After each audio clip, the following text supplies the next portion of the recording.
We provide you the platform to turn your dreams into reality. Give wings to your aspirations with KR Mangalam University. Middle east में छिड़ी जंग के बीच अमेरिकी राष्ट्रपति Donald Trump का नया बयान सामने आया है। अमेरिका के राष्ट्रपति ट्रंप ने सऊदी अरब के क्राउन प्रिंस मोहम्मद बिन सलमान को सरेआम योद्धा करार दिया। लेकिन क्या ये सिर्फ एक तारीफ है या फिर इसके पीछे एक बहुत बड़ी सैन्य रणनीति छिपी है? खबर है कि सऊदी अरब ने अमेरिका के लिए अपने एयरबेस के दरवाजे खोल दिए और अब ईरान के खिलाफ एक क्षेत्रीय मोर्चा तैयार हो चुका है। क्या सऊदी अरब सीधे तौर पर इस युद्ध में कूदने वाला है? क्या ट्रंप और सऊदी क्राउन प्रिंस मिलकर ईरान की सत्ता पलटने की तैयारी कर रहे हैं?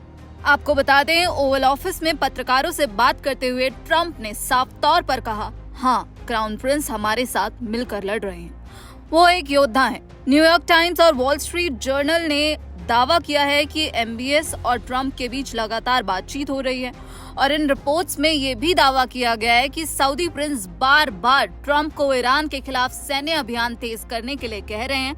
उनका तर्क सीधा और खतरनाक है। अगर अभी ईरान को नहीं रोका गया तो वो और भी ज्यादा ताकतवर बनकर उभरेगा। यानी अब सिर्फ इजराइल ही नहीं बल्कि सऊदी भी चाहता है कि तेहरान के कट्टरपंथी शासन को हमेशा के लिए खत्म कर दिया जाए। और सिर्फ सऊदी ही नहीं, ट्रंप ने कतर और यूएई की भी जमकर तारीफ की। उन्होंने कहा कि कतर ने बेहद खतरनाक हमले झेले हैं लेकिन वो मजबूती से खड़ा है। ट्रंप का ये बयान इस मुश्किल समय में खाड़ी देशों को एकजुट रखने की एक बड़ी कोशिश के तौर पर देखा जा रहा है। लेकिन आपको बता दें, दूसरी तरफ ईरान भी चुप नहीं बैठा है। ईरान ने अमेरिका से बदला लेने के लिए सऊदी, यूएई और कुवैत को निशाना बनाया। मिडिल ईस्ट आई की रिपोर्ट ये कहती है कि यूएई ने अमेरिकी अधिकारियों को बता दिया है कि वो कम से कम 9 महीने तक की लंबी लड़ाई के लिए पूरी तरह तैयार है।